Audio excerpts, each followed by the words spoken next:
Welcome to the Mind of Psychic, where we talk music, addiction, comedy, culture. If you like this content, please leave feedback and subscribe. Let's get into it. I've also noticed using coping skills in the moment and knowing your body enough to figure out that the little signs of when you're about to feel like you're going into depression and the mini signals, the mini triggers, that's a good thing to watch out for.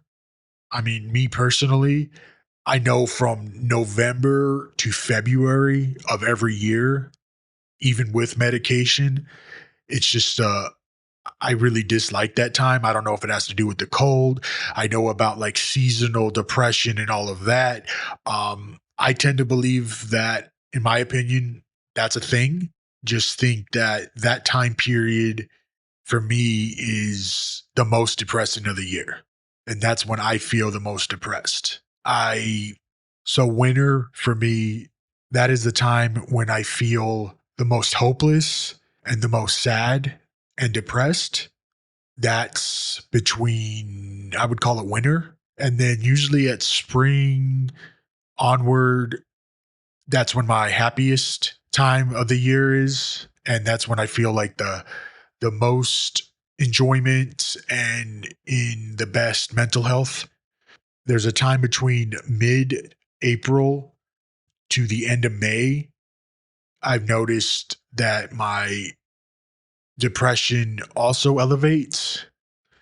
And that's because my mom passing, my grandmother passing, my father passing, all in different years, but within that time period of mid April to the end of May is the time due to the deaths.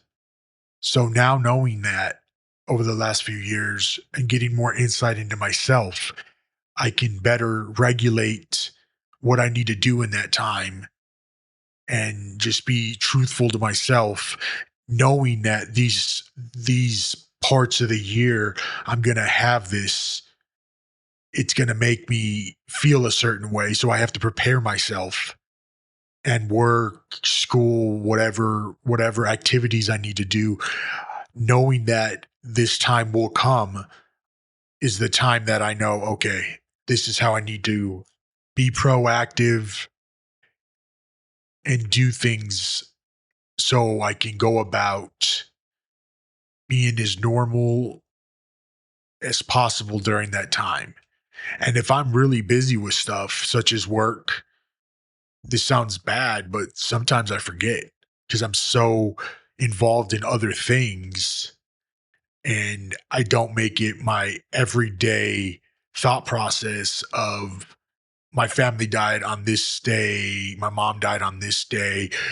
I don't bring that dread out to myself.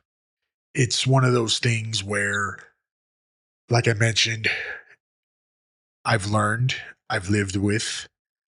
I find that I understand myself so much better as the years go by, as the clarity of my mind and my focus and my thought process goes by.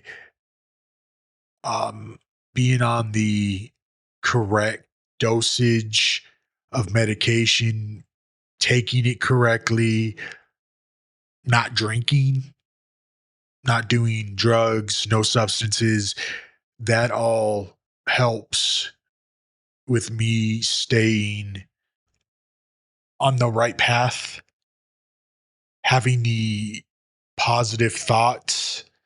That is what I feel is the best. And in previous episodes, I mentioned coping skills, and those, other than the medications, in my opinion, are what drives me in a more positive, uplifting, sublime feeling that I need to be in. learning what works best for you and the coping skills that you utilize on a daily basis prevents and helps you understand and have an idea, a schedule now that I can wake up, know already my routine, and don't even think about really anything until I'm done with that routine. Like, for instance, I say I have my mantra in the morning, and that is what I've learned over the years that has helped me. And I always say when I get up, today's going to be a good day. I'm blessed. Life or death, I choose life.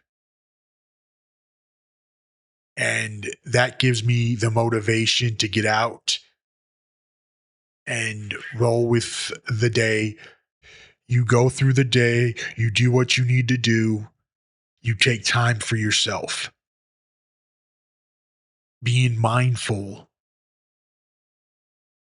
of what depression does to you and how it affects your orbit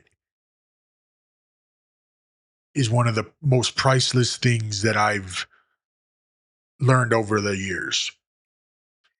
It's not going to happen in a day. It's not going to happen in a week. These little skills that you learn them over time. You mix, you match whatever works best for you. Some people like playing video games. If that can get you out of that depressive mode, and as I mentioned before, getting out of bed, even though, as I mentioned, it's a minute thing, just by doing that, taking the trash out, being active in any sort of way, that's a great first step, especially in the morning when you wake up. Like for me, I'm on a be as positive as I can, go to work, help people because that's what I'm here to do.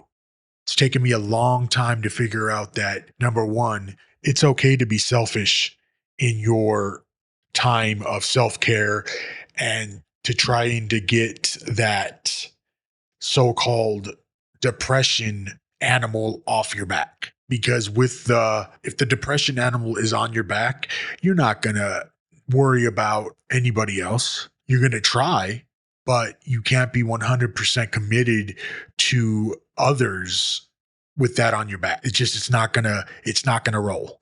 Depression will come out of nowhere. Depression is not your friend. Depression sucks. Let's not sugarcoat it. Let's not say it's a good thing.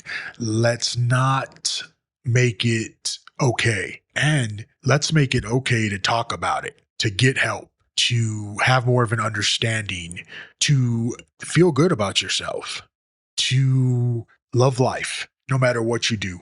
Love your life.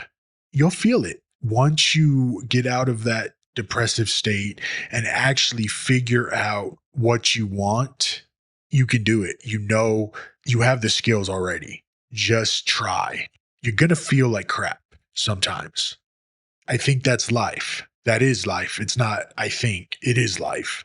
And having love for things helps. Life throws you all types of curveballs. Life, people, whatever the thing is, it's gonna it's gonna be there. It's gonna stay there unless you remove it from yourself. And I'm saying that depression is that negative, hateful monster on your back that anybody can get rid of with enough work, enough patience, enough help from others, and the self love you can gain by being able to just punch it off your body and double barrel hand grenades to them and know that you can do it. just know it's all right. Just know you can live the best life that you can. So many people have this and they deal with it. So many people have this and they don't deal with it. They don't know how to deal with it. They're scared to deal with it. They're scared to tell someone, like I was for all those years. If anyone, while you're listening to this, has someone in their life that sees certain symptoms, you can, in a non harsh, direct way, ask them, "Hey, how you doing today?" Give them compliments. Maybe they're just feeling a certain way about themselves that particular moment, and hearing a pleasantry will help them.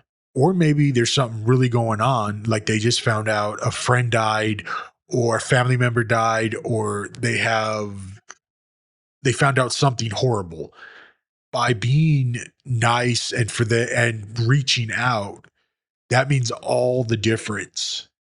Maybe not at that point, but if I got a text, when I got texts from people or phone calls or messages at the height of my depression episodes, I at least knew somebody cared, even though I didn't want them to know.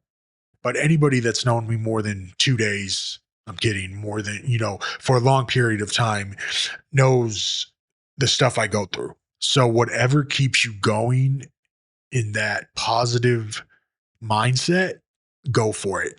And it's not personal if I don't text them right away, or, you know, within a normal, reasonable amount of time. Just know that it means a lot, because eventually I will respond. Nowadays, it's just because I work and I'm doing this podcast and I'm doing other things to that I find enjoyment in my life. I absolutely love doing this podcast and this stuff because it helps me feel so much better. It brings that depression and it cuts it. I just feel like it's the best medicine for me and what I need to do. And even if it only reaches a handful of people, I know for a fact that one of these words will touch someone in a way that, or give them an idea, or give them motivation, give them the strength to not feel like they're useless. That is one of the hardest parts of getting out of the depression too, is the uselessness that you feel, the hopelessness, the all-encompassing life sucks. You can feel that way for a little bit. You can feel sorry for yourself for a little bit, but once it really tangles up on you, it's time to just say, heck with this. I'm going to do it. Just do it. Just try it. If you can try it, and let's say mottos don't work for you. Let's say self internal self talk doesn't work for you. Well, try something else. Try going to try doing something that you're not alone. Being in the community, going to the park, going to a movie, going for the walk, going golfing, playing basketball, doing whatever, something to be active will really, really help you in the long run, in my opinion. I know this episode's been a little bit long. Most likely, this will be a two-parter, but I just have a lot of information and a lot of substance with this particular episode and the particular subject of depression. It's a good thing to talk about. Talking really helps. Just be true to yourself no matter what. No matter what anybody tells you, just be you. And I want to say, don't listen to others. But as humans, we always listen to others. And it takes a lot of practice not to. not to bring that negative energy or their opinions into you internally. But maybe eventually you'll learn how to cope with that, how to mask that negative and shield that negative energy towards you. Drama's not good. Try to stay away from that, especially when you're in a depressing mood. That's all I have to say. Just try to stay away from all that drama because that's only gonna make it worse and worse. So on that note, guys, I want to say thank you for listening, and I'll see you next time. And remember, recovery is not a race. Once again, recovery is not a race. You can do it. You can get that depressive monster off your back if you try hard enough. I'm out. Thank you for tuning in. Please subscribe and leave a comment. You can hear me on all major platforms and socials under the Mind of Psychic podcast. See you next time.